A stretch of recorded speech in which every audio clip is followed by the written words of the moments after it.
credits, there's the recording. But if you're looking to receive continuing education credits, can you just leave your name in the chat, and then we'll also provide a link at the end of the program that will allow you to access whatever you need to receive the credits. And now it's my honor to introduce to you our workshop leader, Mackenzie. You can go ahead and introduce yourself. Great, thank you so much. Hi, everybody. I'm really happy to be here today. I'm from Fearless Hudson Valley, formerly Safe Homes of Orange County. I also have one of my peers, Kaya Dockery, here as well, who will be assisting throughout the presentation, also here to participate. If there's chats and things like that that folks send in, she'll also help with like getting those questions directed if anybody doesn't want to unmute themselves. But my name is Mackenzie Bacher. I'm the Advocacy and Education Director with Fearless Hudson Valley, and just here today to talk through like what's the difference between healthy and unhealthy relationships, and how do we support youth who are navigating these dynamics within our spaces and within our service provisions. So really excited to be here, and just want to let everybody know that like it's this presentation will be like what we make of it. You know, I'm definitely comfortable and have a lot of history talking about this topic. I could talk about it for days and days and days. And so please be a part of the presentation. If you have questions, please feel free to chat them. Please feel free to unmute yourself and be a part of the conversation. I always feel like in presentations like this, folks are a little nervous to like unmute themselves and keep themselves unmuted. It's definitely okay to do that within this space and be a part of the conversation if you want to be. I'll definitely be asking and posing a lot of questions. And so we'll be asking for some of those answers within the chat box, or to have yourself unmuted, whatever you feel most comfortable with. Cool. So is it okay if we just go ahead and get started, or is there, if there's anything else you need to do, go ahead. Yes, so we do have a quick video that we're going to show prior to the workshop beginning. It is a 9-minute video, which features several young people who participated in a program called Act for Change. This conference aims to center the voices of young people like the ones in the video, as we want to hear some of their concerns and experiences, hopes and aspirations, and the actions that they hope to take to help create a livable future for them. And then after the video, Mackenzie will proceed with her presentation for the workshop. So I think Caitlin will be sharing her screen. Yep. Just one moment to get it all queued up.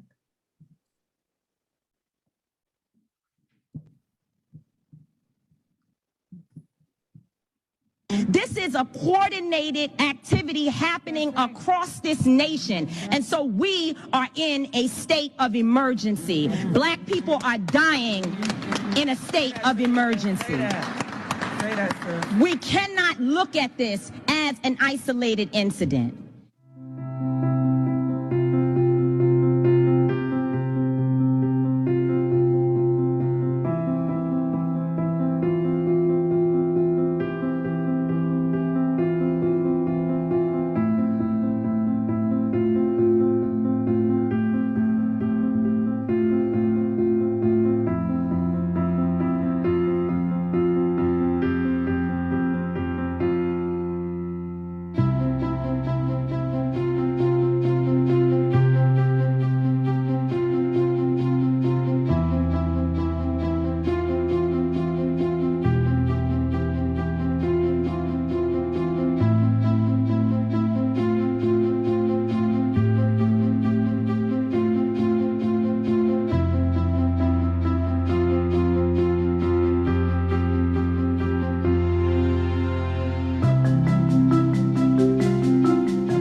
Redlining, which was a discriminatory practice against Black communities, and environmental justice.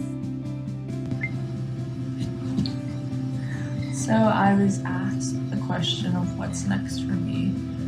I know we were given opportunities to go again in another Act for Change or another racism thing. I'd love to do that, you know. I'd love to just spread awareness about this. And hopefully next year, I want to apply to Cornell too. So it's like literally, this has been such a dream, and it's just really amazing to see what, you know, teenagers and the youth can do just for awareness and just for our communities, you know. I think it's important that we all know that, you know, that racism does exist and we can change it, you know, no matter how young you are, you can do anything. So I hope that everybody realizes that. So I hope that answered the question. I learned many different things from the Act for Change anti-racism program. But I think some of the most important things I learned were the many different ways and shapes that racism takes, and also how to effectively combat it through the use of mass movements and individual action. After this program, I'm going to continue my work in anti-racism leadership by trying to get more involved at a local level so that hopefully I can create change that takes us one step closer to ending racism.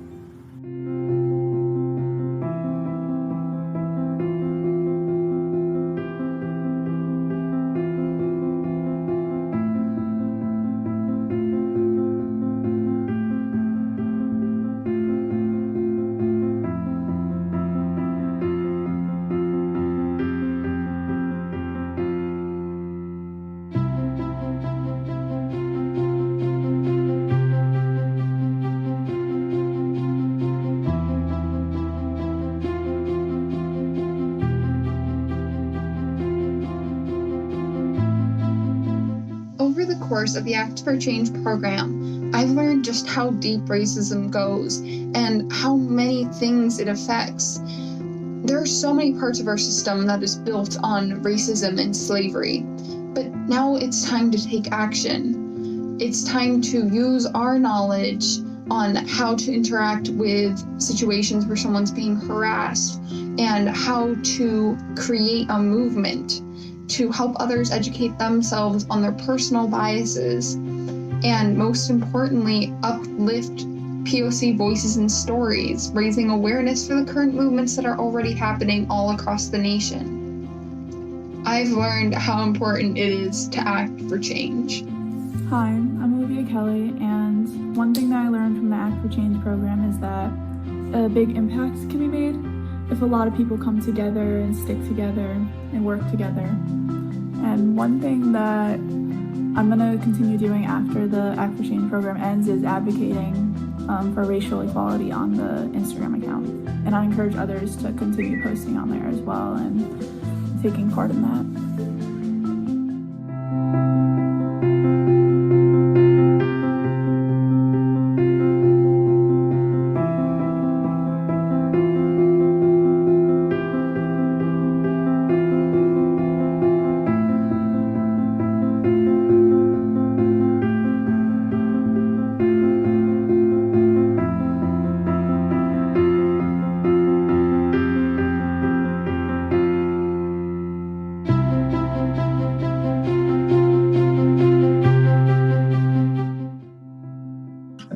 Some things that I were thinking of using, like the information and stuff that I've gathered from this program was, well, first of all, talking to like friends, and I have like this club that I started in my school that's like about promoting like social justice and activism, as well as like sharing different parts of different cultures and stuff. It's like Counterculture Club, I think it's called.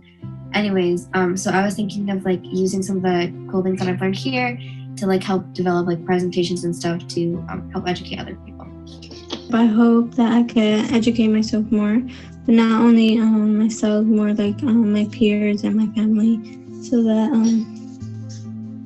I could have more supporters in changing like my school, or like not changing my school, but giving like a group where we can talk about this and bring it to other schools.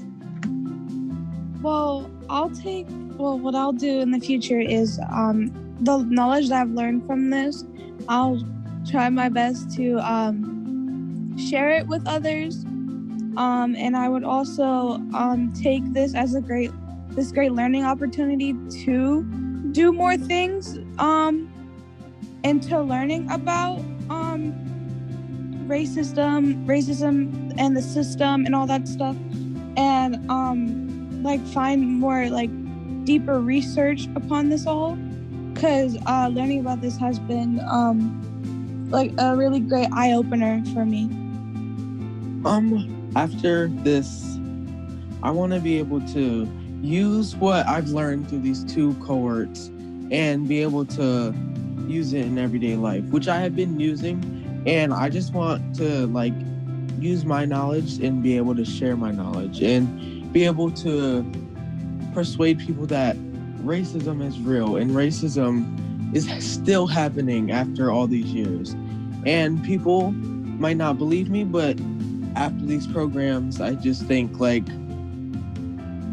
I can change the world. So after like doing these, I want to be able to put my knowledge, put my time into making sure we all live happy and free.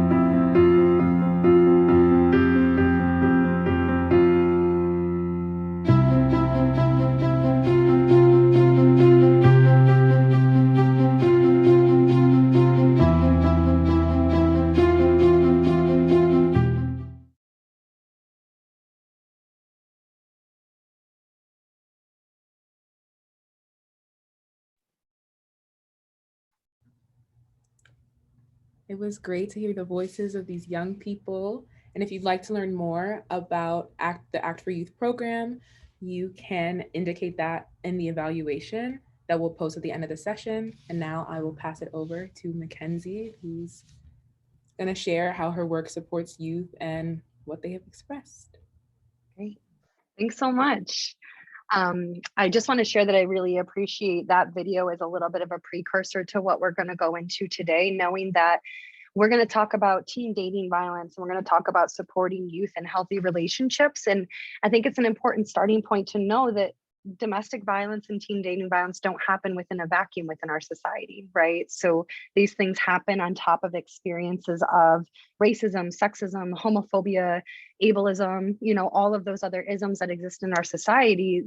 Domestic violence is perpetuated by all of those things. And so we know these bigger picture topics, and the more institutionalized conversations around our work, if we don't get a handle on racism and sexism, the end result is always going to be domestic and sexual violence, right? And so it's really important as we go into the program today to kind of keep the voices of those youth in mind. And I think we're definitely going to kind of like circle back to this idea of microaggressions and some of the ways as we as adults and service providers who work with youth might perpetuate these experiences for the youth that we work with. So definitely keep some of that in mind, because we're definitely going to reference back to it.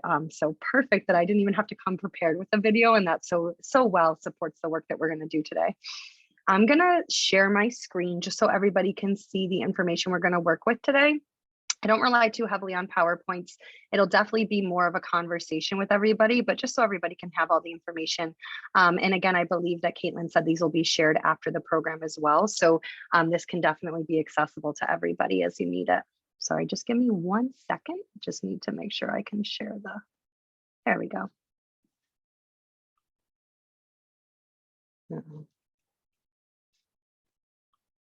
Is everybody else seeing a black screen right now?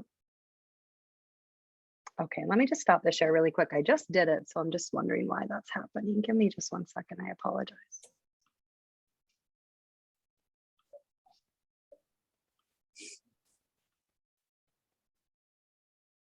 Sorry, I'm so sorry. Just give me 1 second. I don't know why that's coming up. No worries. I'm sharing it from oh, go ahead.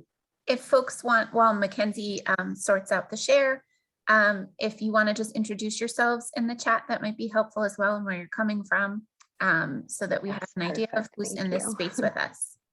Wonderful. Thanks so much. I'm just going to download the PowerPoint rather than sharing it from the web app. Give me just 1 second. No problem.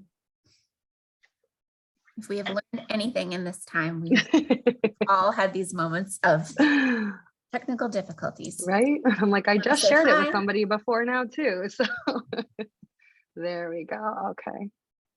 I'm gonna get out of here now. All right, so this should work now. And thank you everybody for sharing. Yeah, if you just want to introduce yourself and where you're coming to us from, that would be fantastic.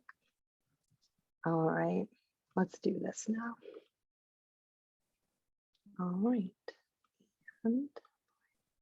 All right, is that good for everybody? You can see the screen? Great.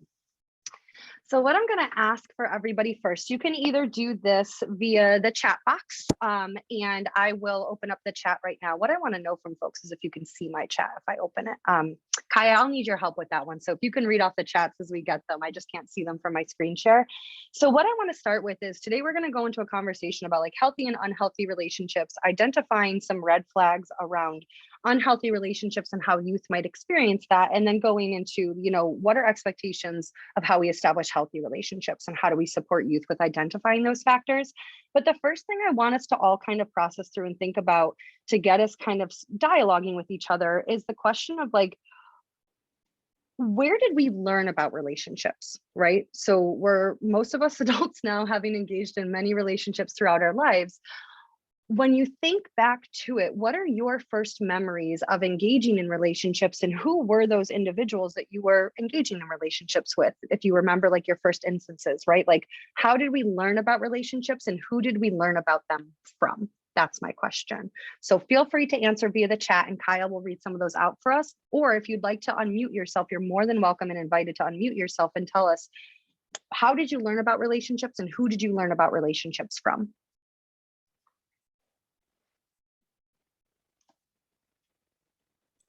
I'm seeing parents, grandparents, household. Yep. So parents, grandparents, people in your families and households. Absolutely. Friends, grandparents. Absolutely. Yep. And so what were some of the important things about those relationships? What did we learn about our roles and responsibilities within those relationships? If it's family, parents, grandparents, friends, what were your first kind of ideas around what it looks like to have like responsibilities within a relationship? Does that make sense to everybody? Let's think about like parents and grandparents, especially. What were some of our responsibilities and expectations in forming the relationships with those individuals? How did we learn about like what our role was in those relationships with our parents and grandparents? I think for me personally, Mackenzie, it was respect. When entering a relationship. Oh, someone else also stated respect. Yeah, respect was something. Feeling safe, honesty. These are some things that's popping in the chat. Love, hugs and kisses, protectors. Wonderful. That's a good one. Absolutely. Yeah. So I love all of that. Compassion, sense of responsibility. Wonderful. So thank you everybody for sharing that. I think it just starts to open up the idea that while we're going to talk about intimate partner violence and teen dating violence today as the majority of our conversations, I think it's important to understand that when we talk about relationships, these dynamics hold true across all relationships that we engage in. And so if we can talk to youth about how they engage in relationships with their friends and family in respectful ways, and how they also have like rights and responsibilities within those relationships, it only supports them in engaging in their intimate relationships in that way as well, right? So I really love the answers we had from folks that from parents and grandparents and those relationships, we learn a lot of things around like love, compassion, empathy, want love and hugs and kisses from those individuals, right? And I like hearing from folks that we learned like levels of respect as well. And I think something that'll come up throughout the activities that we do today is a conversation about like how we expect respect to show up in our relationships and what it looks like when somebody possibly is demanding respect in a way that isn't actually equitable within a relationship. I ask questions about like, who do we learn about relationships from? Because we're working with youth and a lot of youth would have the same answer, right? They learn about relationships from their parents and grandparents. And I think it's really important to work through with youth that while there are relationships in our lives, and for youth, there are a lot of relationships that they're engaged in that have dynamics of authority and power within them. We have to talk about what authority and power looks like from somebody like a grandparent or a parent or a family member or a teacher differently from how they experience those things possibly from an intimate partner, right? And so as youth are navigating relationships, they're also coming from a lot of the relationships in their lives that have dynamics of control that we want to kind of condition them around looking differently within their intimate intimate relationships. I don't know if there's any like comments or any questions in the chat right now that would be relevant before we move on. So Caitlin brought up a really good point. And they mentioned that some of the messages that we learn early on are not necessarily positive. And some of the things that were mentioned were, you know, children are to be seen and not heard. Kids are responsible for adult reactions and emotions. Love comes from mom, discipline comes from dad. That's a really good point, Caitlin. Thank you for sharing that. Yeah, I even thought about that when a couple of folks, including you, Kaya, said like things like respect, right? The idea of expecting respect within your relationships and demanding it is at times a very good thing, right? At times, even within relationships with folks who are older than us, there can be dynamics where we're not learning about those things in a healthy way, right? So I think it's really important to also understand that while we have relationships that are modeled for us that are really positive and healthy at times, there's also individuals who have relationships that are modeled that aren't as positive. One statistic that I like to bring up, because I think there's a huge misconception about like how domestic violence happens and how people experiencing it, is that, you know, youth, I think there's a huge idea and there's this myth that youth who witness or experience violence within their homes will inevitably grow up and either engage in abusive relationships or perpetuate abuse against individuals. And what I like to say is, probably based on a lot of the people in this room, 60% of youth who grow up in abusive households or who witness abuse within their homes actually grow up to break that cycle within their own relationships, right? And so it's really good to talk about those folks who don't have the most healthy or positive role models of relationships or images that they see about relationships, because those youth show a resiliency within the statistics that we see. And I know, you know, a lot of the work of Cornell and the other partners here is about resilience. And so I really like to talk about youth resilience in the fact that we see youth breaking that cycle of abuse and that unhealthy relationship constantly, either through additional supports that they experience or, you know, like interventions that they experience throughout their lifetime as well. Yeah. So what we're going to do now is engage in an activity that we actually ask youth to participate in as well. First, I want to kind of go through a couple of statistics. And so just introducing ourselves, I apologize, Nafie was going to be here today to present as well, but Nafie is not here today. So it is me. I am the Education and Advocacy Director for Fearless Hudson Valley. And we'll go through a little bit more of our services towards the end for youth and adults as well. Kaya is also one of our youth educators with the agency who is newly started with us as well. So Fearless is a nonprofit agency serving both Orange and Sullivan counties, working to assist those who are experiencing all forms of crime victimization and exploitation. So that includes dating violence, teen dating violence, domestic violence, and also human trafficking and exploitation. And so we provide wraparound comprehensive services within non-residential and residential services, as well as our education programs. So we have a prevention and education and outreach aspect to our work, just as much as we do direct services. Just some statistics to get us all on the same page as to why this information is relevant before we move on to the activity. So 1 woman every 15 seconds is abused by her intimate partner in the United States. 1 in 4 women will experience domestic violence in her lifetime, and that translates to about 1 in 7 men based on the reporting statistics. Approximately 1/3 of all female homicide victims are killed by an intimate partner. That statistic isn't to scare anybody, it's just to really bring out the reality of what escalation of domestic violence can look like, and knowing that it starts with youth. You know, some of the statistics that aren't on here that I want to tell everybody about are how these experiences affect youth directly. We know that within the United States, 1 in 3 youth will experience dating violence before the age of 18, and that's any form of dating violence. We're going to talk about all the different experiences, but that could be mental and emotional manipulation and control. It could be cyber and technology abuse up to physical abuse, right?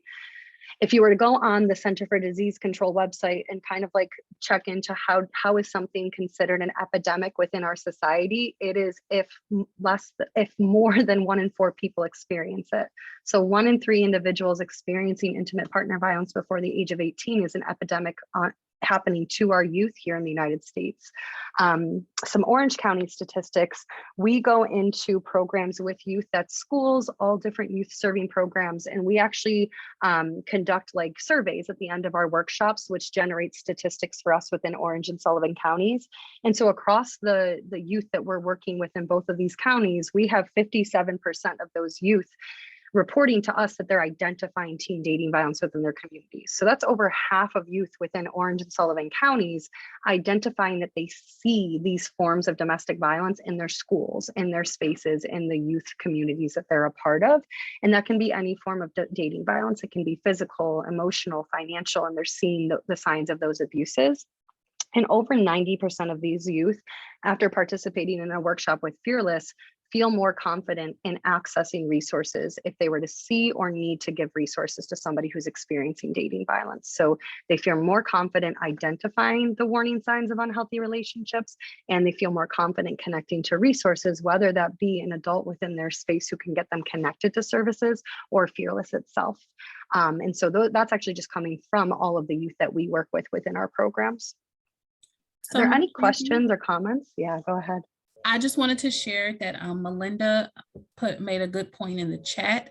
And Melinda, if you could just elaborate a little bit more on your statement. I noticed that you mentioned that what you're seeing in your work when you're working with the students is that they mention when they share with their parents that they're not in a healthy relationship, if the parent doesn't agree, the child is then shunned for it. When you say parent is not in a healthy relationship, are you saying like the student is telling their parent like the relationship they're in, or like? Yeah, so okay. I'm working with a 16-year-old girl who's right, you know, her mom is a single mom. She's been in 4 or 5 different relationships. The student has bounced around from school to school because she seems to be moving in with these men for stability. And, you know, she's been telling me that, you know, she kind of talks to her mom like, Mom, this isn't healthy. You know, maybe you should take a break. Like, it's almost like the daughter is, you know, seeing through her eyes that, hey, my mom's not happy, but the things that she's doing isn't happy. And, you know, it kind of gave a little backlash to her own session. Like, the student is seeing me because she's using substances. So there's just a lot of family conflict around that. But, you know, the parent, the student reported that the parent is not now really supportive of her, you know, seeing a counselor at school because, you know, she's being fed information as, you know, the parent states. So I really feel for these students because some of them are extremely intuitive to, you know, what a healthy relationship is and what's not. And, you know, they're learning coping skills very well. But then when they're trying to help their parents, you know, just having some sort of conversation, at least with this student, it becomes, you know, conflictual for her. So there's like lack of support in the home now. Yeah, I'm really glad you bring that up, and I appreciate, I got access to my chat box, so I was able to read as well. So I really appreciate you bringing that up because I think it's what you're giving voice and like, you know, voice to are those students. And I don't think we identify them very often. A lot of the times we are talking about youth who are looking for support from their parents about their own relationship. But what I hear from you is that this is a youth doing vice versa, you know, learning about this information and trying to support a parent who is experiencing an unhealthy relationship. And we absolutely have had that come up within workshops where this, again, we're talking about the resiliency of youth, right? They're able to identify that their parent isn't in a healthy relationship. And I think what you're speaking to is, I mean, another layer of the barriers that everybody experiences, even adults, to accessing information about abusive relationships. I would say that it's really common for a reaction from anybody, whether it's a youth or an adult who's in an abusive relationship, for denial to be a part of that reaction. And I wonder the experience of your child also being the one to bring that to your attention, right? And we've definitely worked through with youth where I had a youth respond to me one time. We were doing a program that was, we got to see them for a few days, and this youth had told me that their parent became kind of angry when they approached them about some of this information, and in a way kind of felt like, like, I'm the parent, you don't have to worry about that, right? Like, you're not like the expert of this information. And that was really detrimental for that youth, feeling like they had like the supportive services for their parent. A suggestion that I give to those youth is the same that we would help anybody who's trying to assist somebody who's experiencing domestic violence, that number one, that denial is a really natural reaction based on the fact, like, who wants to experience or be victimized, right? Like, if you admit that experience of domestic violence for that parent, it could also be admitting that they're not modeling the best relationships for their child too, right? So I definitely think that's a huge barrier for youth and like using this information. And one thing I wonder with this youth is that, if they were to give their parent the resource outside of them, would it look a little different, right? And I wouldn't be able to answer that for you, Melinda, but I wonder for that youth, knowing that what we would suggest if this was an adult trying to support anybody else is knowing that at times it could mean taking a step back from giving that person the information, but at times also working with somebody who you don't know. So this child is trying to give their parent the information. I wonder if this parent would possibly access information for a resource like Fearless on a hotline with somebody that's like anonymous and they don't know, rather than like possibly engaging in this conversation with their child, right? So I wonder if it could look different for this person.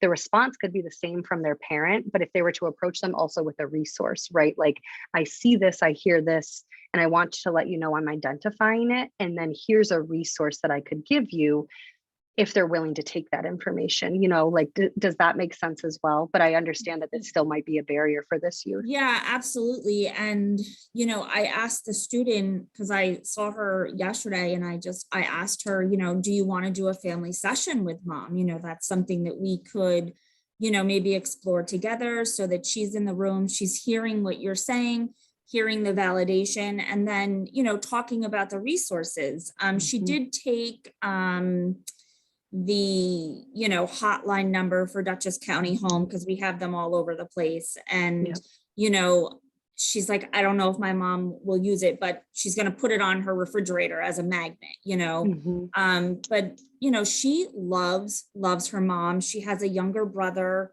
and they really just want, the older sister, or the student that I see who's the older sister, really wants stability for her younger brother, because she knows how it's affected her. And, the two kids have two different fathers. So, I get it on all levels. And even being a parent myself with 3 kids and having a blended family, I understand that too. So, I'm hoping that mom will be willing to come in for a family session, so that, maybe mom can understand, like, hey, I know she's using marijuana, but these are the reasons why. Not saying that it's okay, but let's try to work together to compromise a safe place where she's not having so much anxiety because she doesn't know where they're going to end up next. And, working on maybe empowering mom to build up some of her self-esteem and whatever that may be, and hopefully getting, referred to some outside counseling for both of them. Yeah. I really appreciate you working through this experience, because, I definitely want to offer to be a resource around this conversation for you. And so Kai and I will absolutely share our contact information before the end of the presentation, but would love to reconnect further around like what support looks like in these conversations, because I think you partnering with the youth in this case is the best case scenario, and knowing that at times you could also be putting yourself into the position of supporting the youth and what it looks like to have continued follow-up, right? And I think if for this youth, knowing that it's probably going to affect her more than it would one of us to have her mother not take the information, but for you to be a continued support system for her about what her advocacy for her mom looks like could be like an added support for her, right? But I think we also talk about how we support like secondary victims who are experiencing other people within their lives experiencing domestic violence. And so I would love to connect more about that and talk about like how do we support folks more with that experience. Trish, is it okay if I'm going to read this out too? Our choice of words when approaching loved ones as possibly abusive relationships is also important. I share with students that they can think about avoiding the word you. In some cases, this helps to prevent the person they are speaking with from becoming defensive. This can relate to discussions with parents, friends, etc. Trish, I really love that. If you want to expand any further, either via chat or with your microphone off, feel free. I share with students, because I'm a high school health teacher in Clarkstown, and I share with students that if they avoid the word you, because you for the victim is really like blaming the victim. So you're going right into that victim blaming, and people tend to get defensive. So even if it is a relationship, you know, like a high school relationship, not necessarily the parent-child relationship, but if you have a friend that's in a possibly abusive relationship, and you start using the you word, saying like, you deserve better, you need to get out of this relationship, you this, you that, the person gets defensive and they start standing up for that person that is harming them. Yeah. So instead, say things like, I'm really worried about you. So you're still using the word you, but whatever. Or I'm noticing this, I'm noticing that, you know, and this can also relate when speaking to parents, because again, it just kind of separates that individual from the problem and makes the problem separate from them, so they sometimes don't become as defensive. Yeah, I really appreciate that, Trish. I think it's all about like, and I'm going to talk about that, and we're going to park it for a minute because we're absolutely going to talk about barriers that people experience, which includes victim blaming. And I really love that you've already highlighted that, right? That our language is so important when we approach survivors and people who are experiencing domestic violence or teen dating violence, because there are so many ways that even the implications of questions could feel like it's blaming and putting the experience on that person, right? Asking a survivor around their decision making or what we're perceiving as lack of decision making at times can absolutely come off as we're questioning their interaction with the abusive partner, when really the only person who can control these experiences is the abusive person, right? That was fantastic. And we're going to definitely come back to that around like victim blaming and how we support that language as well. But for everybody, I think that's a great suggestion around how we adopt and then change our language to really be supportive of survivors. Yeah, thank you for that. Mackenzie, I just want to say one thing that I agree with what Trish said. And a lot of the times when I'm working with students who feel that their parents are in abusive relationship or they're feeling abused because of the choices that the parents are making, I always use the approach like, so I'm hearing you say this, you know, this way, it's not like I'm saying, well, you said, or this, like I'm rephrasing and reflecting, just basically, especially when you're working with parents, because I don't want the parents to, you know, start attacking me. And I think it just helps also with, you know, the environment and the flowing of the conversation. So I like that about what Trish said too. It makes a lot of sense. Yeah. And what you're both speaking to is an empowerment perspective, right? Like what you're doing is giving that person agency and autonomy to not be misinterpreted, right? And like that can be one of the most frustrating things, especially when talking to a service provider, is saying something out of confidence and then possibly having that repeated back or misunderstood. And so it gives a lot of agency and empowerment to the individual you're working with to give them the ability to make sure that the information that's provided is comprehended correctly. Yeah. And that can be really important with youth as well. Thank you all. I love this. This is the engagement we're looking for. I would much rather really engage in really important conversations throughout this time than feel like we have to get to the last slide in this PowerPoint. So please continue to engage, ask your questions, because that's what this time is for. This is great. Okay. So we're going to do a quick activity. I'm going to keep my chat box up as we do this activity, just so I can see folks' responses. But what we're going to do, can folks see the chat box when I bring it up? Is that on your screen as well? No? Okay, perfect. I love that I can see it and you can't, so I can read off of it. So what I'm going to do is we're going to pose a few scenarios. They're going to be up here on the screen.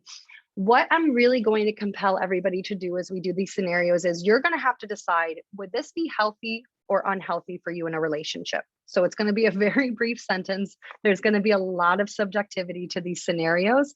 But what I'm going to ask everybody in this space to do is to put yourself within the perspective of 14 to 16-year-old you.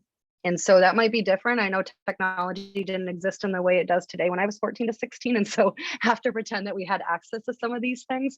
But when you answer these questions, of course, you're going to be answering for yourself. But I would really love for folks to really try to answer these questions from the perspective of you at a teenage age, right? It's going to be reflective of relationships. And so what would our younger selves have possibly reflected on these scenarios around? These are scenarios that we do with youth in our programs at the very beginning of it. And one thing that's really important to know from our perspective, and me and Kaya, is that there's no right or wrong answer to these questions. Of course, there's information that comes up within our presentation that kind of talks about these scenarios, but it's really simply about like objectivity of our own relationships and what we expect in our relationships. So just make sure to know when we go into this activity, one, I would ask for no judgment around how people reflect on this, because again, it's about our relationships and how we navigate them, and to be open to the dialogue that comes out around them, right? You'll see that there's a third category, unsure. That could be somewhere in the middle. There's definitely folks who look at these scenarios and they say, well, there might be certain things that would make it healthy for me, and then certain dynamics that would make it unhealthy. You can be in the middle, you can also be unsure, but we want to hear from folks around like why we feel that way. All right. So the first scenario is, let me get back to my page. I heard a rumor, my partner heard a rumor that I cheated on them last weekend, so they asked to look through my phone. My partner heard a rumor that I cheated on them last weekend, so they asked to look through my phone. So either by unmuting yourself or coming into the chat box, what we want to hear from you is, would this be healthy in your relationship? Would this feel unhealthy for you? Or would you be somewhere in the middle and unsure around this scenario? Okay, see from a few folks in the chat box. All right. Unhealthy from some folks. Okay.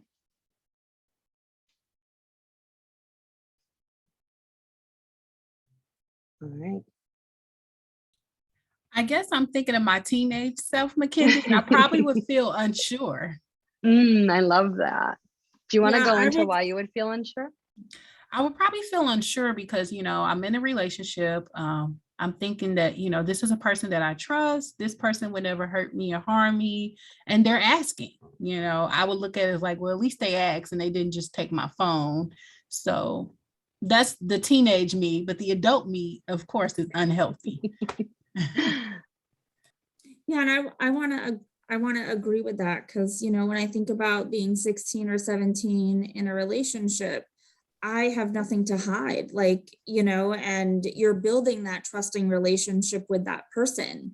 And, you know, when I think about it being an adult in a marriage too, it doesn't bother me. You know, I leave my phone home, my husband goes through it. I got nothing, you know what I mean? Like, yeah. I just have nothing to hide. I find that also is, you know, important for a marriage or any relationship, to be in a trusting relationship that, you know, if there's a phone number calling that you don't recognize, my husband picks up the phone. Sometimes I'm glad that he picks up the phone, because it's some telemarketer that I don't really want to talk to, you know? So yeah. I just think it really depends on, once again, how you and your environment as a little person was given the respect of how relationships are supposed to look like and not look like. So my parents were very open in sharing everything. Yeah. Thank you for that. In reflection on like what 14 or 16-year-old me, I think it's one of those scenarios where at 14 or 16, you would have had that icky feeling in your stomach, but would have like overridden it, done it, and felt like this is what's normal. And now I know to trust that icky feeling in my stomach. Yeah. Like, why can't this be a conversation? Why would you need to look at my phone if we trust each other? Yeah. But at 14 or 16, I would have allowed it to happen and felt like, oh, that's what my friends would do too, or whatever. But it would have still felt like something wasn't quite right. Yeah. I appreciate that, like feeling compelled to, right? Based on like, what is the norm? And I would absolutely mimic that. And I appreciate that it is really a norm. I remember being in a classroom a couple of years ago doing a program, and I just naturally like looked at my phone for the timer and then put it down face down. And it was at the time like, I don't have any locks on my phone, right? Like people do everything differently with their phone. And I remember a student being like, "What's your secret?" And I was like, "What?" And it was because I put my phone face down on the table, you know. And so just that youth identifying so quickly when we're having conversations about this, and I'm sure we had done this scenario, and they're like, "What are your secrets?" And I was like, it brought up a really great conversation between the difference between privacy and secrecy. You know, I hear what a few folks have said about like, I don't have anything to hide. And we hear that from youth a lot of the times, right? That there's this misconception that if you don't let your partner go through your phone, or you protect the privacy of your phone, that it naturally means that you're hiding something on your phone. And so absolutely, that's like, I think really perpetuated within youth right now, that if you don't allow somebody access to that, that it automatically means that there's a secret there, right? I wonder if we could hear from some folks who feel like it's unhealthy for them, because there's lots of folks in the chat who had said unhealthy. And so I want to work through, why is this unhealthy for folks in your relationships? So my name is Francesca. I agree with Caitlin. My 14, 15-year-old teenage self would say, you know, sure, go through my phone. Like, I have nothing to hide. I don't want to start a problem in the relationship. If they feel insecure, like, take a look for yourself and see. But I myself actually have been in 2 unhealthy relationships, one lasting quite a long time, almost 8 years. And myself now, I don't feel it's okay for people to go through my privacy, whether they feel a certain way or not. That is on them. That has nothing to do with me.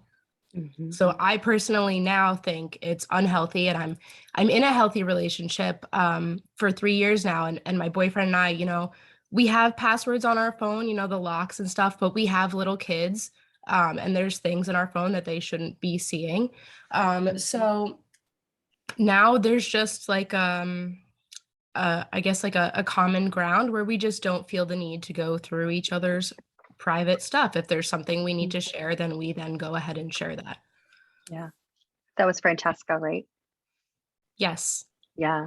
I really appreciate hearing you talk about too, like that privacy, right? And that's a question that we pose to youth all the time, is what's the difference between privacy and secrecy? And how do we like show up in a place that's respecting the right of our partners to their privacy? And I think that talking about like cell phones and the technology we have today is the like main example of that, right?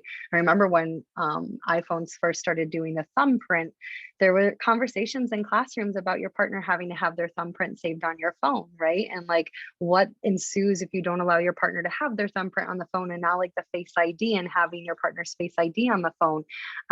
And so like talking to youth about like, number one, what's the difference between privacy versus secrecy, and how do we show up in a way that's supportive of our partner's right to privacy, and how do we work through any of like our own misconceptions or our own doubts and insecurities around what privacy looks like within a relationship. I think a lot of the times the conversations around privacy also kind of mesh together with conversations about autonomy, right? The ability to have space and things that are separate from your partner. And that includes access to your phone at times, right? Absolutely. Any other thoughts that people would want to share, either on healthy, unhealthy, sitting in the middle of unsure? I want to pose the question to folks from a youth perspective. Can anybody try to kind of dialogue around why a youth might find this healthy within their relationships? I think it's really important to also dialogue the other side. Like, why might somebody say this is healthy? I think that personally, as a young person, I struggled with an understanding of what trust is and what it means. And so I would say that like, as a youth, I think I would have said that like, this is like a way of them wanting to trust me, when the reality is this is like, you're controlling trust. You're not actually giving me an opportunity to prove that I'm trustworthy. You just want to check and see for yourself. And that's not trust. That's just you controlling everything. And so I think that in some situations, youth who may not have an understanding of what trust means or how you gain someone's trust or what it means to truly trust someone will think that this is someone being like, oh, I want to trust you and I want to understand you, as opposed to just control. Yeah. Kai, I love that you said that in the chat box, because I don't think there's anything I could say better than that, Grace. You know, like that was a really well put. And the idea that like, that's what I say in a sound clip a lot of the times, is that for youth, a lot of the times trust can be misconstrued as control, right? And that trust can show up as somebody exercising control over their partner. Yep. I like that too, Brianna. A youth might want to put their partner's feelings first because they think they're caring for them. Absolutely. So like, what's it going to look like if I say no to my partner, and how do I deal with like the feelings that are going to come up around that, right? And I think a lot to what Grace is talking about, if somebody is truly in an abusive situation, the way that shows up with an abusive partner is, don't you trust me? Like, why wouldn't you want me to have access to your phone? I thought that we were in a good relationship. I thought you trust me, right? So it's a little bit of like manipulation and guilt that comes up on the back end around that. Absolutely. And definitely that's what we hear from folks around the healthy side, right? I think similar to something Kaya said earlier too, was that I hear youth say a lot of the times they asked, right? And we don't know what happens after this scenario. And so a lot of youth who say this is healthy for them, it would only be healthy if the conversation stops here, where they say no, right? If I say no and my partner says, okay, I don't need to look through it, then that's the conversation that's been had, right? If somebody's able to experience this and then talk to their partner about the fact, like, why do you need to look through my phone? Can we have a dialogue instead? That would be actually a really healthy conversation, right? If that's where this conversation ends. And so I like the subjectivity of it, where youth can really dialogue around, well, this doesn't feel okay, but it would feel really good if this is something my partner felt compelled to ask me. And then I felt really respected when I said no, and this is about my privacy, right? So there can be fantastic conversations that come from something like this, where I think that youth feel compelled to do these things, right? Just like some folks said, like, I give over my phone because it feels like what I'm supposed to do. Some youth ask because they feel like it's what they're supposed to do, right? And with technology these days, everything rests in our phones. And so I would say that if a youth were to have a conversation with their partner where they talk about, you know what, I'd rather have this dialogue, and I don't think phones are the way that we establish trust, and that's what's respected, what a great conversation for that couple to have. And really, whether that's youth or adults, right? So it could end in a really healthy way, but I would agree that most of the times this is happening in ways where that dialogue's not happening, right? Yeah. Thank you, everybody. We're going to go on to, oh, go ahead. I want to hear from Caitlin too. Caring and giving way to someone else's feelings can feel like being loving. Yeah, it feels similar to someone reading your journal or diary where you're entitled to private conversations with friends and loved ones. Absolutely. It goes back to the idea of autonomy, right? And I think for youth, I didn't hear that word until I was an adult, right? I didn't know what autonomy was when I was a youth. And so when you talk about autonomy, there's this idea that like you get in the relationship. I always talk about like couples goals, as you see it showing up on social media as like a hashtag. Normally when you see like hashtag relationship goals or couples goals, it is not supportive of ideas of relationships where like you have privacy and you have space away from your partner, right? Absolutely. All right, we're going to do another scenario. There's two more that we're going to do. My partner asks me to send a photo. That's up for interpretation, right? Everybody interprets what that photo is for them. My partner asks me to send a photo. I say I don't want to, but then my partner promises not to show anybody. So again, how are we evaluating this for ourselves at 14 to 16 years old? Would this be healthy? Would it be unhealthy? Are there places where we would be sitting unsure around this scenario?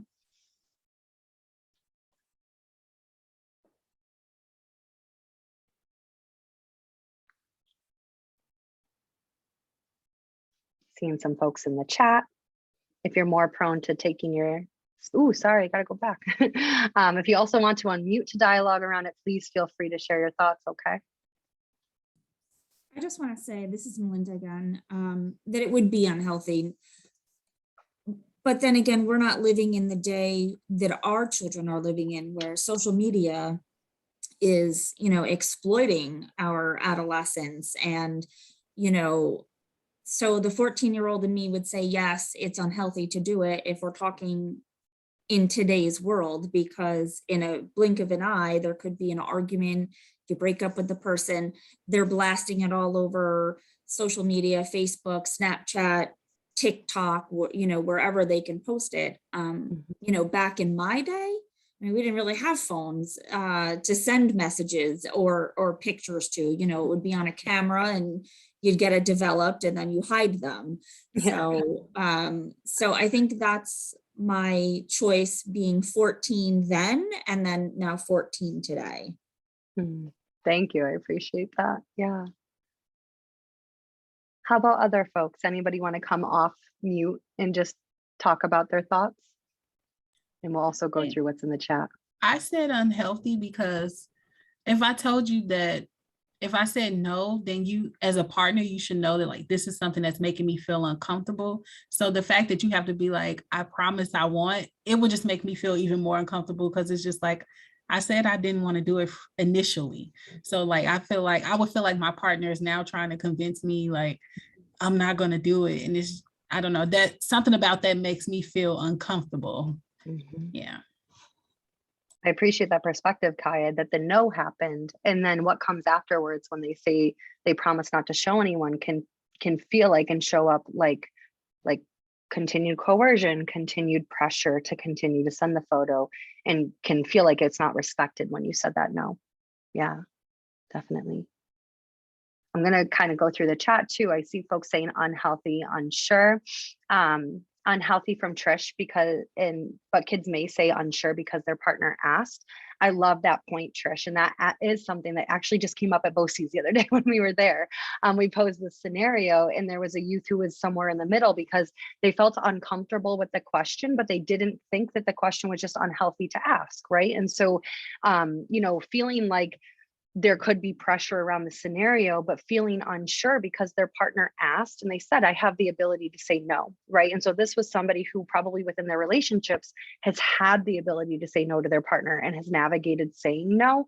And so if that person says no, that person was like, and then they promise not to show anybody and I still say no, so I feel respected, right? And so that idea of them asking and not necessarily like pressuring or saying like, you have to send me the photo, or just like taking a photo themselves. Absolutely. We have youth reflecting that like, it's not bad to ask. You can ask, and I have the ability to say yes or no. We also have youth who are really like thrown off by this question and say, why are you asking in the first place, right? So it can feel unhealthy to some folks, but even that question can feel like, okay, I have the ability to dialogue with my partner. Danielle, we hear from you. My 14-year-old self would say healthy. I would have thought it was flattering, not ever thinking they could do something hurtful with the photo. I really appreciate that perspective. We're definitely living in a world where I think at this point, a lot of us have had exposure to hearing about the negative side of this, right? A lot of us have had exposure to hearing about youth being, manipulated in this way, being exposed by their partners. And we know that there's youth that, and we all engage in relationships based on wanting to trust the person, right? And so I really like the perspective you're bringing into here that person and your 14-year-old self would say it's healthy because you are in a relationship with this person because you trust them, right? You love them. You feel like you've already established trust at the point of being in a relationship with them. And I don't want to fault anybody who's in a relationship who doesn't anticipate that their partner's going to take advantage of them, right? So that's a really important perspective, especially when we're analyzing this for youth who may not have as many experiences with relationships as we do as adults, right? They haven't also had the experiences of possibly being taken advantage of or making decisions that didn't bode well for them. And so this could be our 14 to 16-year-old selves believing our partner and feeling like we do have that trust to send them the photo and never imagining that they were going to break that trust. I really appreciate that perspective. And then we have Edie saying, unsure that at that age because you're still learning to build trust. And for some, this might be a way to experiment with trust, whether subconsciously or not. I think it really is mimicking that other conversation that I think for all of us as service providers and adults who work with youth, we have had time to consider, safety around decision making and to make decisions that didn't work out so well for us, right? And so always giving that benefit of the doubt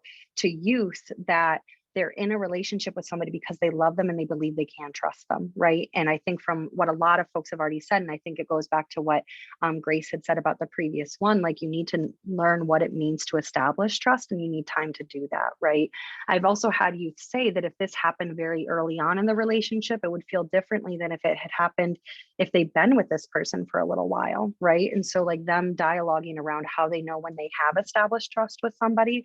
We have youth who might be unhealthy very early on in the relationship if this question is posed, but then maybe they feel like it's healthy after they've established levels of trust with their partner.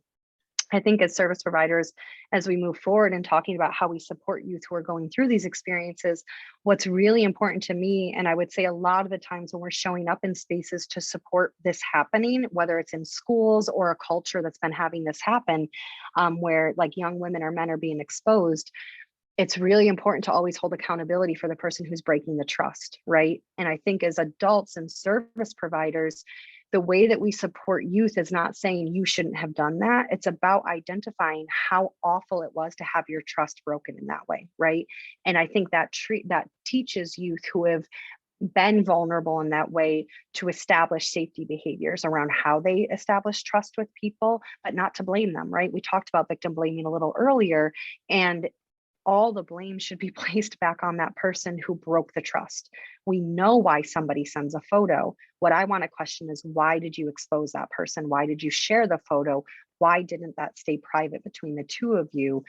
When we can always talk about the risks associated with sending the photos, we need to hold accountability for the person who is breaking this trust, right? And not question the youth who is allowing trust to be established within the relationships, right? And so that feels really important to me, that if somebody's sending this photo, I want to start from the perspective that they believe they can trust their partner, right? And I don't want to fault the person who is trusting their partner. I want to fault the person who breaks that trust. So I want to hear from other folks if there's other thoughts, but I want to pose the question again. What would be some thoughts around a youth who says that this is healthy within their relationship? Because we absolutely have had some folks say in dialogue around feeling like this is healthy. So can we try to dialogue, like think about that perspective a little bit? I think someone did say it previously, but I do believe that for a youth, this might just seem like really flattering. Maybe for someone who doesn't typically get attention, they would be like, oh, like, you desire me in this way, and I've never experienced that before, and so this could be really exciting. But one thing I did want to say about it being unhealthy is you spoke a bit about how the situation plays out afterwards, and I think that this could be like foundational for boundaries in your relationship. And if you are saying no and that's like a boundary and they keep pressing and pressing and pressing, I think that that's definitely telling for how the relationship will unfold in the future. Yeah, absolutely. That's a huge warning sign. Yeah. I want to kind of piggyback on what Kaya had said about feeling like that sentence, they're promising not to show anybody, feeling like pressure, which a lot of folks identify. There are individuals who identify that that's reassurance, right? And so we ask youth, how do you know you can trust your partner? How do you establish trust? Some youth would say that that's how they're establishing trust, right? And so again, that person is purposely manipulating and lying to their partner if they say that and then expose them, right? And there is nothing that's ever a justifiable reason to break that trust.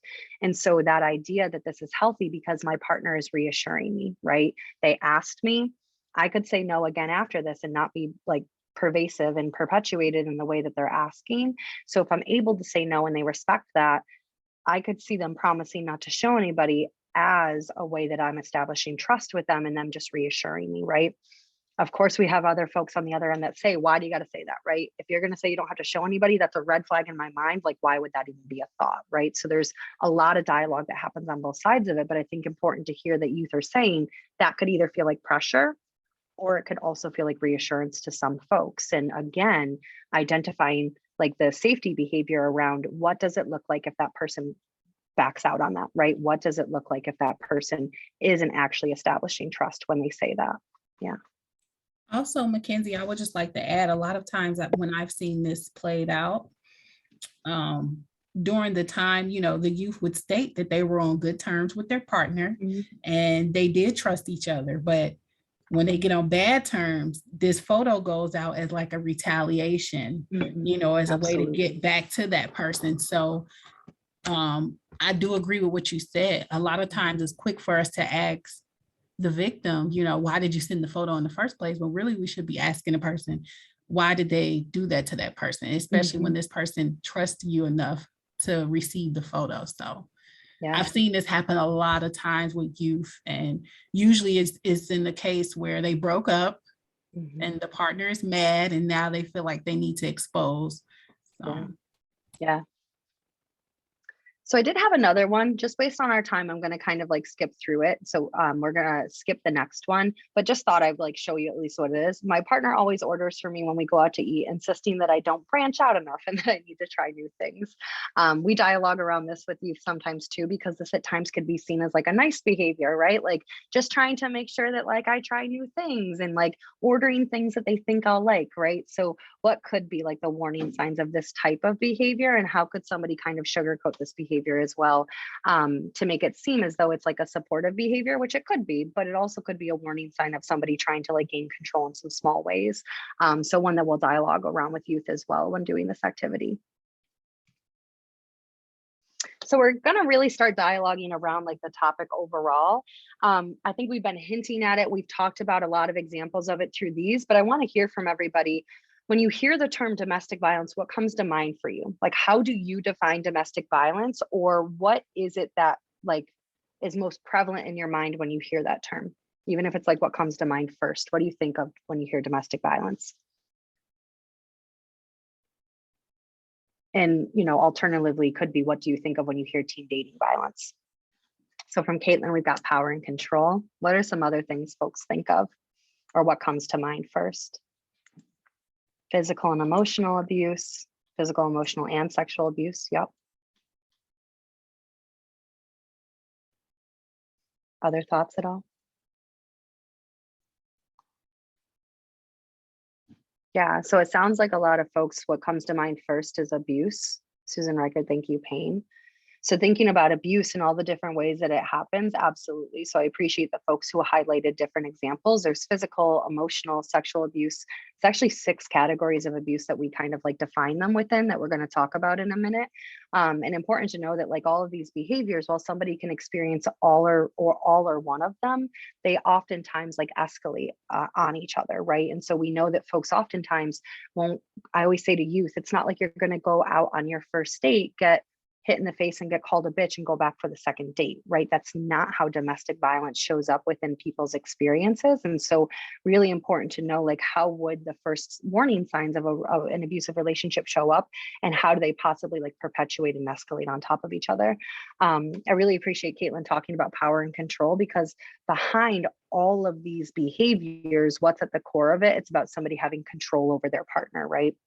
Melinda, I appreciate you adding financial abuse into there as well. I think financial abuse is one that people and youth don't think about when thinking about youth relationships, but absolutely does show up. And so our overall definition of domestic violence being a pattern of abusive behaviors that's used to gain and maintain power and control over a current or former intimate partner. And so there's really important parts of this definition, and I know it's wordy, but really what it gets down to is pattern, power and control, and current or former partner, right? When we're doing assessments within our agency, or when we're talking to youth and individuals who might be experiencing teen dating violence or domestic violence, it's really contextual around the incidences that they're talking about, right? We know that physical abuse is always a warning sign, and it's always an indicator of an abusive situation, but there's a lot of people who are in abusive situations who are never going to experience physical abuse, and it can be harder for them to identify that it is domestic violence or intimate partner violence that they're experiencing. And this pattern is a part of that, right? So we're going to talk about that a little further on in the program, but I say pattern, and I want to give a warning that that's not to denote that a person who's being abused should be able to expect or anticipate what's going to happen, right? We learn about patterns like red, yellow, blue, red, yellow, blue, red's going to come next. When we talk about pattern, it's a history of these experiences happening, right? It doesn't mean that the victim is going to be able to predict what the abuser is going to do. So just to make that really clear. And again, about power and control, why is somebody using physical abuse? Why are they using emotional or financial or sexual abuse? It is to have power and control over that person. So they're using physical abuse in order to gain control, just like they're using mental and emotional manipulation to gain control over that person.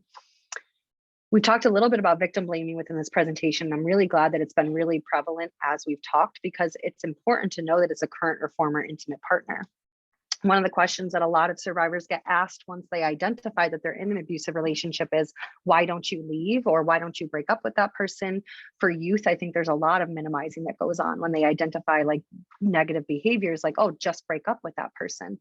okay, they're going to break up with that person and they're going to go to homeroom tomorrow and that person's still going to be in their classroom, right? So saying that you need to break up with that person to end the abuse, it doesn't mean that that relationship ends, right? The intimate relationship might be ending, but it doesn't mean that that person's not going to still try to have power and control over that person. It just means that the behaviors are going to look different now that they have a different proximity to that individual, right?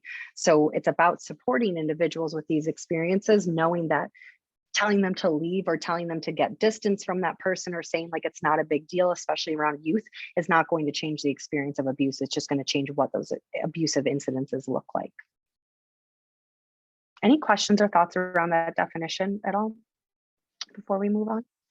I don't have a question. This is Francesca again, but I just want to share that my teenage self couldn't recognize the forms of abuse. Like when I was younger, I just thought domestic abuse was strictly physical.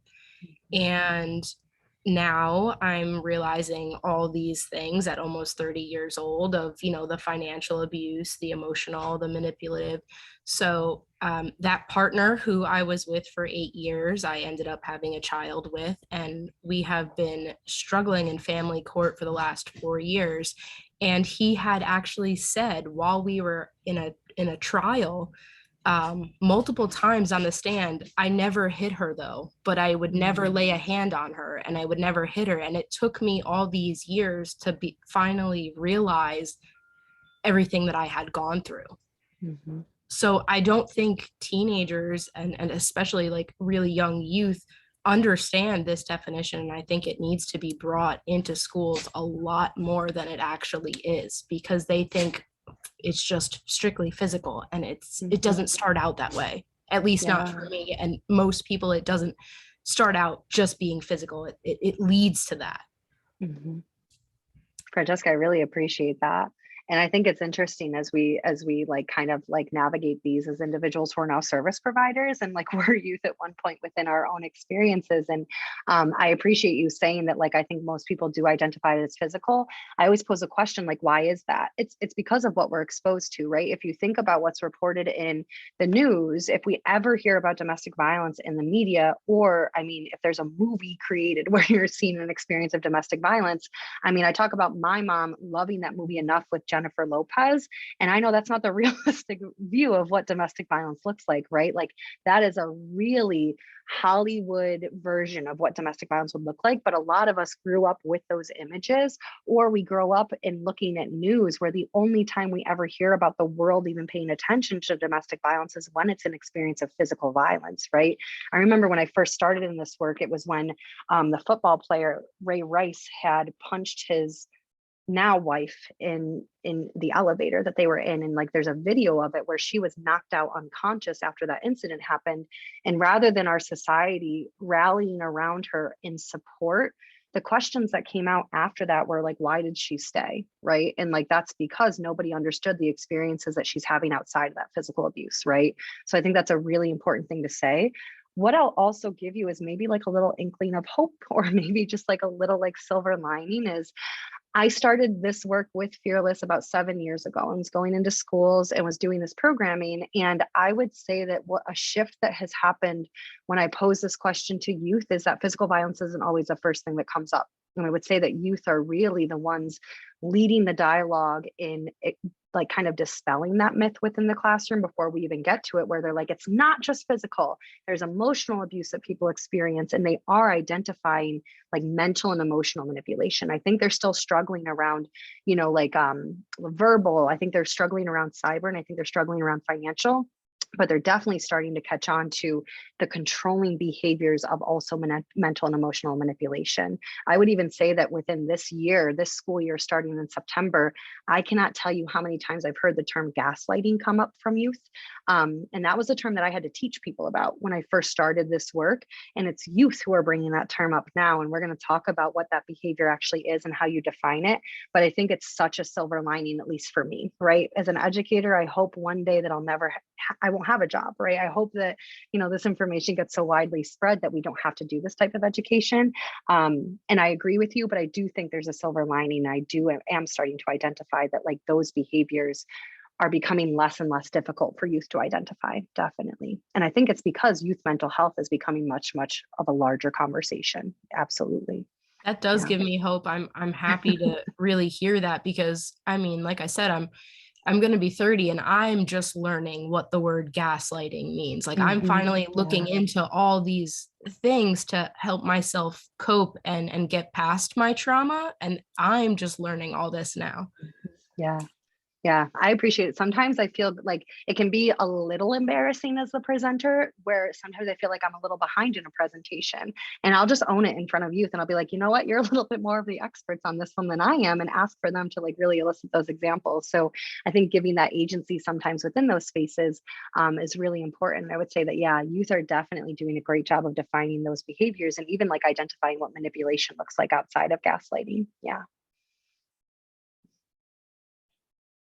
So again, it all comes down to power and control. Why are these behaviors, or why are these like these types of abuse being used? It's always about power and control. And I always make a note about sexual abuse around this one. I think that sexual abuse is a hard one for folks to identify within their own relationships because of how it could show up at times, and knowing that there's nothing behind an abusive behavior outside of entitlement towards power and control, right? The person who's in that relationship inflicting these types of abuse believe that they are entitled to have control over their partner. I posed the question, like, what are some of the things that somebody would try to control about their partner? And it's really anything about them, right? Where they go, who they talk to, what types of social media platforms they use, how they use their phone and what access they have to it, whether or not their, passcodes are changed and things like that, who they're allowed to hang out with, who their friends are, what their relationship with their family looks like. All these types of abuse are used to control all of those things and to isolate a youth so that their intimate partner is the one who's really controlling the narrative around their experiences, right? They really want to be the one to be the informing factor about what their experience with the world is. And I would say a lot of the times, the power and control that abusive person wants to have is to isolate this youth from what their other support systems would look like. And so getting them to disbelieve their own experiences, getting them to not trust the other individuals in their life for support, so that then the only person that they can rely on is their intimate partner. I'm again going to ask us to think back to when we were 14 to 16 years old. How many of us were in relationships where our friends or even our parents didn't really love the person, and that compelled us even further into the relationship, right? And so abusers will definitely take advantage of that and use that as an opportunity where, like, I remember being in high school, and when you start dating somebody, all of a sudden you're not hanging out at like your friend's locker before you go to class first period, you're hanging out at your partner's locker and you're walking to class with them. And so your friends can get frustrated and kind of cut themselves off from you as well out of frustration, like, oh, they're in a relationship, they don't have time for us anymore. And abusers will really co-opt that and use that to their advantage to gain control even further. I want to take some time right now together to kind of talk about what the types of abuse look like and how they manifest for youth. Generally, when we're in a program in person, we would actually have us take a lot of time to do this and do this within a full activity. But based on time and just based on what our space looks like, won't break us into groups like that. But I want to kind of start with what do these actually look like, right? We know that we physical abuse, right? We can think of things that are outrightly physical. So hitting, kicking, punching, slapping. We know those are going to be warning signs of an abusive relationship. But what are the warning signs of these other types of abuse that might not be so visible or so prevalent? And we might not know, see examples so frequently of these. So I wonder, does anybody want to share what they feel like examples of these other types of abuse would be? Or what would red flags or warning signs? Whoops, not that.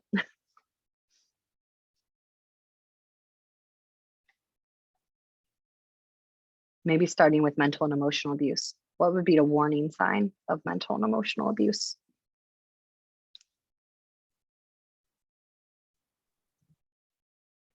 I'll go.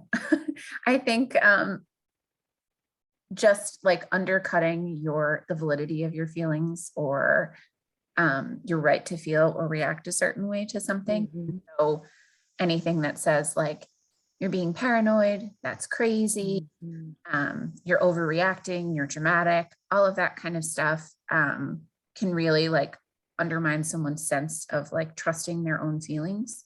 Can easily lead to you feeling oh, the problem must be me. It's not you or doing something wrong that makes me feel terrible, there's something broken about how I process things. Yeah. And I think that that is probably one of the things that like lasts the longest for folks, is trying to find that trust in your own reactions to situations. Yeah. Caitlin, you really just did a good job of defining gaslighting for us, right? So like that behavior of manipulating somebody to distrust their own thought process, or like distrust what they know to be true, is like the core of gaslighting, right? And so saying to somebody like, you're overreacting, you're crazy, that didn't actually happen, like that is what gaslighting is about. Exactly, Susan, like you don't really feel that way, right? So that didn't happen, you are crazy, like you're misinterpreting, that is not what happened. So completely denying and putting back on the person, or putting it back on them, right? Like it happened because of this, and this is why this happened. A youth in a program gave a really great example the other day of a form of like really progressed gaslighting, but the idea that like an abuser knows that their partner is going to the store and has like this list of things they want them to get, and then when the person gets home is like, you spent way too much money, why'd you buy all of this stuff, why did you buy all those groceries? And the person being like, well, you told me to get these things, and the abuser saying like, no, I didn't, you way overspent and this is all your fault, right? I never would have asked you to get all of those things. And it seems like, it can seem like an odd behavior if we're not experiencing that, but what it's about is really making sure that person is walking on eggshells, right? And we talk about that phrase. We have a counselor at our office who talks about it as the shark music, right? So like when somebody's experiencing mental and emotional abuse, a lot of the times they're put on edge. The reason the abuser is using mental and emotional abuse is to make that person feel like either they're responsible for the abuse that's happening because they took a wrong step, but they're walking on eggshells, right? Like, oh, I have to tiptoe around my partner because if I take a wrong step, then I'm going to create this environment that's even like escalated with abuse, right? Making the person feel fearful of consequences, and threats are a huge part of mental and emotional abuse as well, right?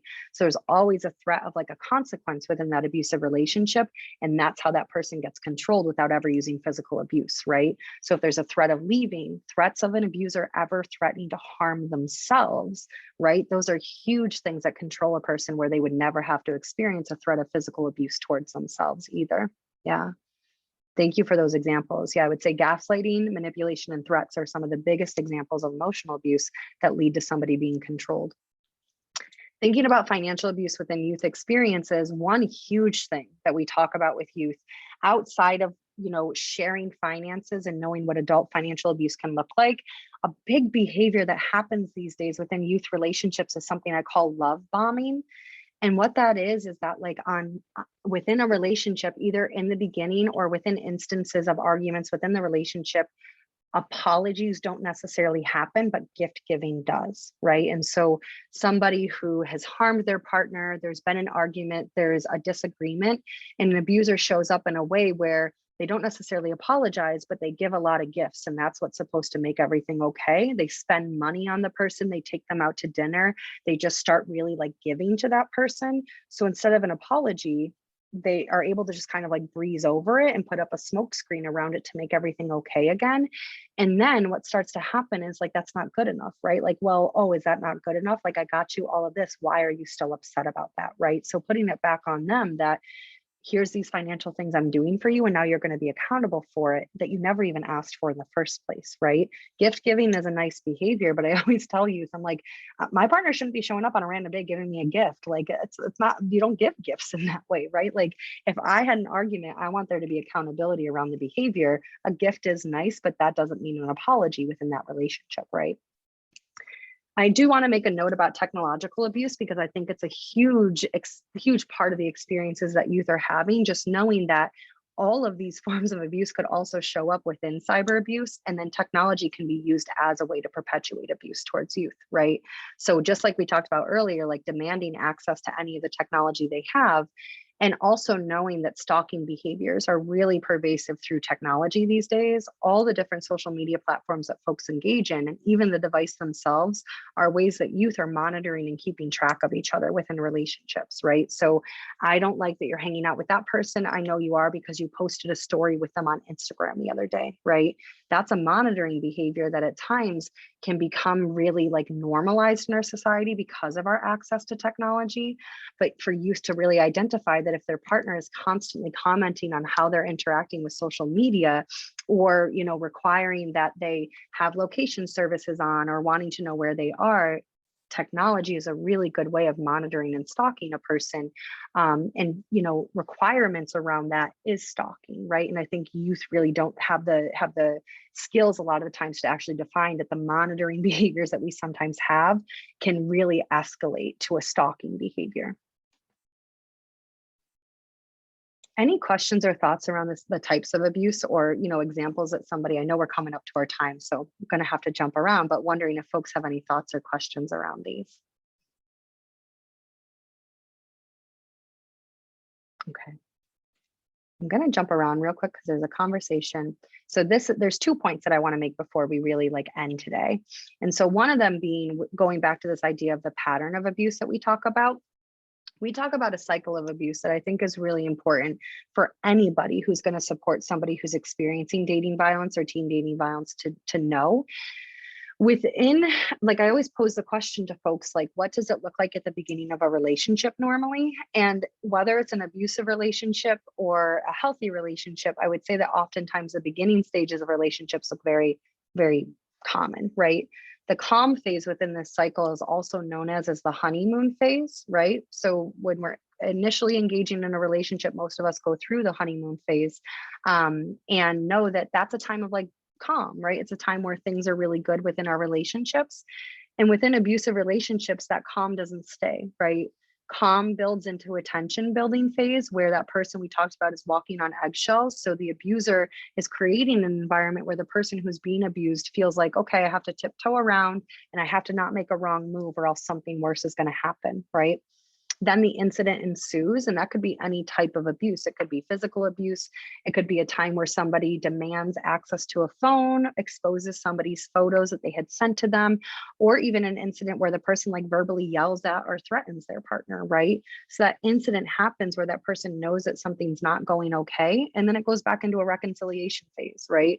It looks like, I'm sorry, I love you, it'll never happen again, which is another form of abuse to manipulate that person into thinking everything's okay in the relationship, right? So when we ask the question of survivors, or we ask the question of any youth who's in a relationship, like, why are you staying? This is the answer that I give to people, right? Within relationships that are abusive, it's not always all bad, right? There are times, just like we see within the reconciliation and the calm phase of this, there are times when abusive people can reconcile the abuse that's happening in order to manipulate that person into believing everything's okay, right? We hear a lot of survivors that we work with, and even youth say, well, when things are good, they're really good, and when they're bad, right? I wish that we could get back to the good times. And so people reflect really well on those good times, not realizing that the abuser has full control over what the good and bad times look like, right? The abuser is control of why things look good, and the person who's being victimized doesn't have control over that. A lot of the times they believe they can influence that. If I just do this, if I get home on time, if I text this person when I get out of soccer practice, this will make things better. Realistically, this person's going to continue to experience this cycle because the abuser is the one who's manipulating and controlling that, right? Eventually that reconciliation phase can completely go away, where it just looks like blame on the victim, right? So you're not going to reconcile anymore. It's not, I'm sorry, it's, it wouldn't have happened if, right? I asked you not to go to soccer practice today. I told you I wanted you to come over to my house. And so the reason I'm so angry is because you didn't skip soccer practice, right? It's your fault that I'm mad, and it wouldn't have happened if you would have just skipped soccer practice, right? And so that person's now becoming responsible and blamed for the abuse that they're experiencing. Any thoughts or questions around that? Again, I apologize. I know we're coming up to the last minute. So one thing I just want to kind of leave folks with, I know we're going to go through a bit. We talked about a lot of this, sorry. One thing I think is really important in kind of ending this conversation as we talk, it's really important to like work through with ourselves. And I think something Francesca said really rings through for me, that, you know, I wouldn't say that we're having conversations about really identifying these abusive behaviors a lot, right? And so we definitely want to have conversations with youth about identifying red flags. On the opposite end, the conversation that's just as important is identifying the green flags within relationships too. Within our workshops, a lot of the times we do something where we break down like the 6 types of abuse, and youth come up with examples of the types of abuse. When we ask them to come up with 6 types of respect and how respect shows up in all those ways too, it's harder for most of us to come up with all those types of respect than it is to identify types of abuse. We ask people, what's a sign of physical abuse? Hitting, kicking, punching, scratching. What are signs of physical respect? And it's really hard to come up with those examples, right? So giving space to your partner can be a sign of physical respect, right? Allowing them, not even allowing because it's not up to us, but like understanding and respecting like what they do for their physical well-being. If there's somebody who likes to go to the gym, knowing and supporting that they like to go to the gym and that's something they do for their physical well-being, right? Supporting somebody with wellness if there's somebody who has to take like medications, and making sure that you're a supportive partner and what their wellness looks like can be physical respect, right? So really helping youth identify the fact that they have rights and entitlements to respect within their relationships. How do they identify the respect that they expect within a relationship, and how do they show up in support of their partner having the same abilities to define what respect looks like for them, right? We talk about autonomy and consent within relationships. And so how are people in youth showing up with the expectation of what autonomy looks like for them in a relationship, and how are they supporting their partner with also having access to those things as well? I think a lot of the pervasive messages that youth experience, whether it's from media, and I think media is a big source, and social media, is that like possession, like possessiveness and obsessiveness are misconstrued as good things within relationships. And so helping youth identify that, possessiveness and obsessiveness are abusive and controlling behaviors, and how do you show respect to your partner outside of those? Let me just get to a couple slides. Sorry, really got behind. I just want to make sure that folks have the information for our services.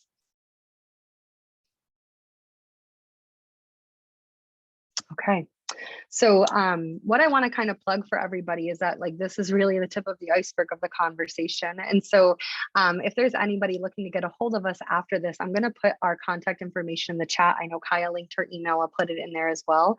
But Fearless is a resource to everybody. And so we do absolutely work directly with individuals who are experiencing dating violence. That's youth and adults. We also are a resource to service providers and people in the community. And so if anybody's ever looking for support on how to support a youth, I know Melinda, we were talking about like what's coming up with that one youth that you're working with. We are a resource to all of you. And so it's not only individuals who are looking for support with their abusive relationships who should reach out, it's service providers, it's people who are working with youth and adults who might be experiencing abusive relationships, or really anybody looking to partner with the work that we're doing. Thank you, Susan. I appreciate it. And so just knowing that oftentimes when folks are looking to support a youth might not want to reach out for resources themselves. And it makes sense, right? A lot of youth don't understand that agencies like ours are made for them. And so if there's the ability to help a youth connect, or there's a way that we could help you have those conversations with youth, we're here to support you as well. And Mackenzie, just so you know, I put both of our emails and our phone extensions in the chat. Beautiful. Wonderful. Trish, so that's a great question. And for anybody, I guess I didn't even like think about that folks might be outside of Orange and Sullivan counties. What I can refer you to, and you can also reach out to my contact just to get connected. We're not able to provide these educational opportunities outside of Orange and Sullivan counties currently, just because it is so county based. But there is a resource, there's a fantastic resource in Rockland County called the Center for Victim Safety and Support that does do this type of programming. And actually regionally, we partner with them quite closely. And so would want to get you connected with their contact information to look for I actually do come in and present in our school, but this was much different than the presentation. So I was looking for something like this. Oh, okay. Yeah, absolutely. If you want to reach out just to talk about it and see, like, would there be a resource? If not, we sometimes do come in if there isn't the resource to do what we're looking for. So feel free to reach out and we can we can look into that. Great. All right. I'm going to stop my screen sharing now so we can all come back together. All right. Thank you so much, Mackenzie and Kaya, for a wonderful and educational presentation. I really enjoyed being here, and I hope everyone else enjoyed as well. As you can see in the chat, Caitlin did post the link for if you want to receive CTLEs, as well as an evaluation link. That would be really helpful for us if you fill that out as well. I would also like to remind everyone of next year's Growing Resilience webinar series that takes place the second Thursday of every month, 3:30 to 4:30 p.m., except for February, when it'll be the first Thursday of the month. We have a fantastic lineup of speakers, including Dr. Ken Ginsberg, who is internationally known as an expert in the field of youth and resilience. And thank you all once again for joining us today for this workshop and for the conference. And we hope to see you all again next year. Thank you, everybody, for joining. We really appreciate it. Thanks, folks. Mackenzie, really quick before you jump off, is there going to be a link for CEUs? I see that there's a link for others, but when I tried to go on that, it wasn't for CEUs. Melinda, I in the chat, Yulica's email address is the best person to reach out to. So we saved the chat and all the information for folks who requested. She had previously sent out something, I think, ahead of the conference for folks to sign up for CEUs. I'm not exactly sure how that process works, but her email. I found it. Thank you, Caitlin. Yeah. Okay, perfect. I see it. Thank you so much. No problem. All right, folks, have a great day. You too. Thank you. Bye, everybody.